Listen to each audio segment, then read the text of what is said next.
I'm here at Bicester Village in the heart of Oxfordshire, taking in all the fashion and lifestyle boutiques they have to offer.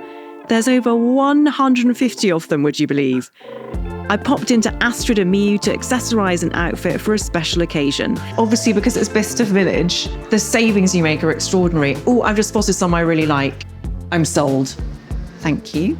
And I popped into Jill Sander and found this beautiful shirt for my next record. I mean, this feels so nice on my skin. I love all the little details that you can't quite see the buttons. I love the collar. Thank you so much. I had such a wonderful day at Bicester Village. To enter a prize draw to win £500 worth of shopping at Bicester Village, follow the link in the description. T's and C's apply. There's been so much choice, so many amazing boutiques to visit, and I really do think I've scored the perfect outfit. You're playing for very high stakes when you're those kind of girls. I was also fascinated to learn from your memoir that the dynamic in the film between Julia Roberts' character and Cameron Diaz's character was actually sort of playing out between the two of them, certainly from Julia's perspective, offset.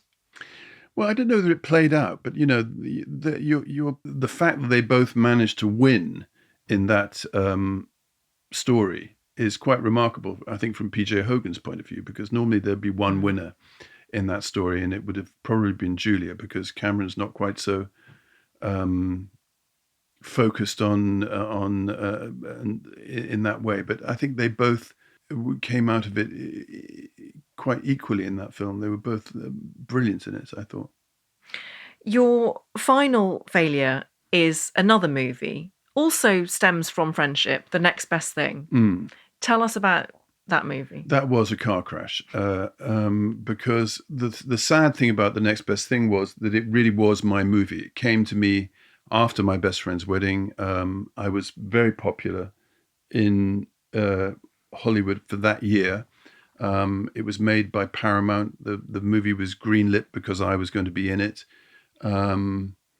I managed to persuade Sherry Lansing, the head of Paramount, and the producers that I could rewrite the movie, which I did with my writing partner of the time. All that, I also hired John Schlesinger to be the director, which was, I think in hindsight, well, it was a mistake, because then he wanted me to stay with him and help him prepare the movie, and I went off and did another job. So that was an example of me not really following the ball exactly, because possibly I could have stayed with him during the pre-production and structured the film as I thought it should have been. But it rapidly flew out of control. And at a certain point, I remember I was fired as the writer, fired as the producer, and the producer said to me, "And if you want to stay as the actor, you can, but don't if you don't want to." And I should have probably walked away from it at that point, and I didn't.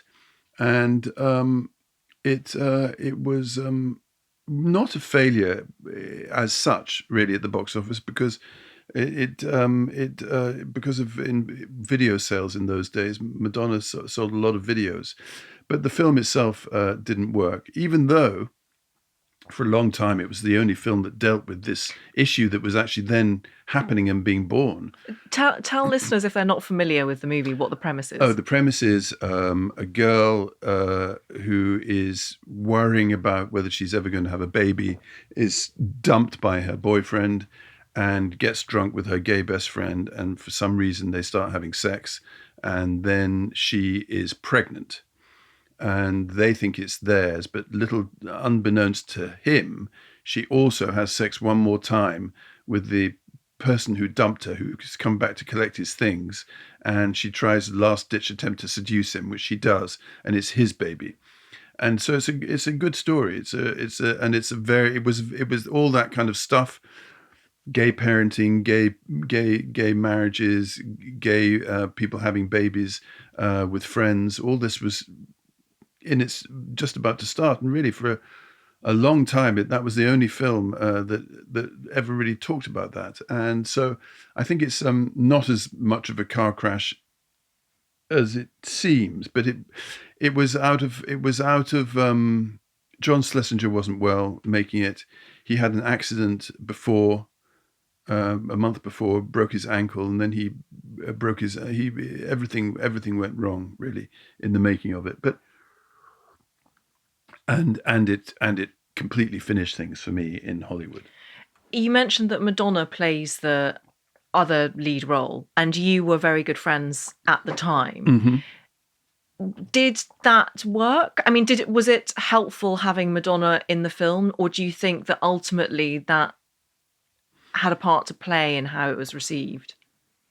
I think it's very difficult for her to be in films because everyone has such a preconception, and I don't know how she could ever be good enough to make people say, "Oh God, that's really good." I think it was great having her in the film. I think she was touching in the film too, myself. I haven't seen it for ages, though. I mean, every time that comes on, I kind of look the other way. Right.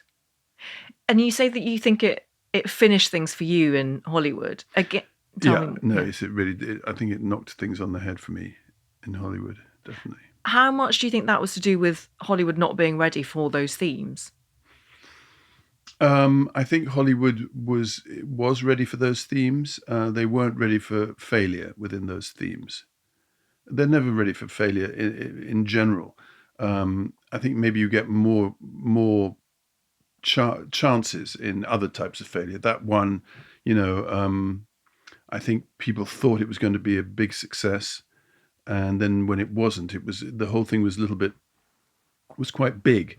The failure was quite big. It could have been a smaller failure if it had been a more normal thing, but it turned into a big failure. Did it feel awful at the time for you? Yeah, awful. How awful? Oh, yeah, awful, really. It was I was very much enjoying my Hollywood revival, and like all idiots, I thought it was just going to go on forever, and then it didn't. So it was difficult to adapt to. And how did you end up adapting to it? Because it's that thing of learning to die. You have to learn to die, and you have to learn to rebirth yourself. And sometimes the rebirth takes a lot longer, or never comes back. Because when a world like that zips up behind you, it becomes almost impossible to find a way back into it. Do you think that led you to writing books? Definitely. Right. And the sadness for me in terms of writing is I don't know how I couldn't have learned to do it properly before. Because if I'd managed to write my script about Oscar Wilde before The Next Best Thing, but after My Best Friend's Wedding, it would have been produced for $25 million as opposed to 12. It would have probably been made for Miramax. It would have probably gone to the Oscars, and the outcome would have been different to it. But anyway, my journey wasn't that. I only learned really to write after that failure. So, in other words, the manure for my writing career, the fertilizer, was that failure.